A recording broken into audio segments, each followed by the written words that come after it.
everyone. My name is Neha Kumari and I got 90% marks in my 12th board examinations, and I topped in my districts and I also topped in my college.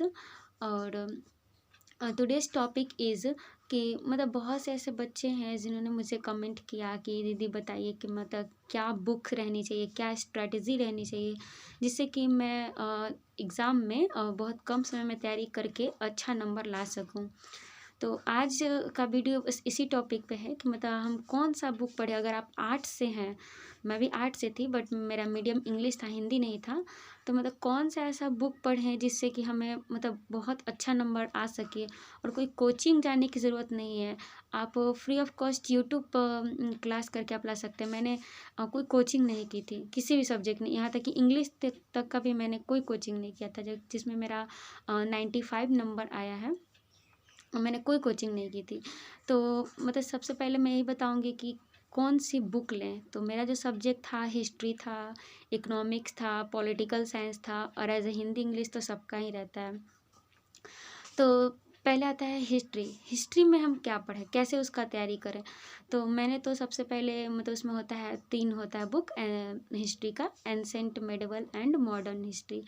तो मैंने सबसे पहले क्या किया कि NCERT की book ले ली। उसके बाद उसको थॉरली मैंने सारा चैप्टर को यूट्यूब की हेल्प से ही मैं बता दूंगी कि कौन कौन से चैनल ऐसे, तो मैंने बताया हुआ बहुत से ऐसे चैनल है कि मैंने कैसे तैयारी की हिस्ट्री की। तो मैंने सारा पहले चैप्टर, जैसे एक चैप्टर कर लिया, ठीक है, हिस्ट्री का एनसीईआरटी से पहले बुक से पढ़ लिया।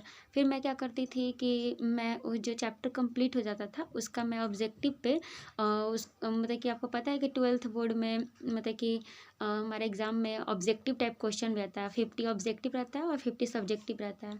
तो ऑब्जेक्टिव का भी तो हमें तैयारी करनी पड़ेगी। तो मैं यूट्यूब पे क्या करती थी, मेरा फर्स्ट चैप्टर कंप्लीट हो जाता था तो उसके बाद मैं यूट्यूब पे सर्च करके मतलब कि उस चैप्टर का मैं ऑब्जेक्टिव क्वेश्चन बहुत सारा मैं देख लेती थी, जिससे मुझे वो याद हो जाता था कि मतलब कि इस चैप्टर से क्या क्या क्वेश्चन आ रहे हैं। फिर मैं क्या करती थी कि उस रिलेटेड फिर क्वेश्चन बैंक भी थोड़ा बहुत देखती थी कि कैसे प्रीवियस ईयर में क्वेश्चन पूछे हुए हैं। ऐसे कर कर के मतलब मैं सारा सब्जेक्ट में ऐसे ही करती थी। फिर जैसे ही मतलब कि टाइम नज़दीक आया तो मैं क्या करती थी, क्वेश्चन बैंक में बहुत ज़्यादा फोकस करने लगी। बाकी इधर उधर कोई चीज़ नहीं। सबसे पहले मैं क्वेश्चन बैंक को मतलब बेस एज अ बेस मानकर मतलब मैं तैयारी करती थी। मैं जो क्वेश्चन बैंक ली थी वो गोल्डन का क्वेश्चन बैंक था। तो आप उस बुक को लेकर ले करके आप मतलब कि उससे प्रीवियस ईयर क्वेश्चन कर सकते हैं कि जो पिछले साल में क्या क्या पूछे गए हैं वो ज़्यादा रहता था। फिर मैं क्या करती थी कि यूट्यूब पे तो ऐसे सारा चीज़ अवेलेबल है ही।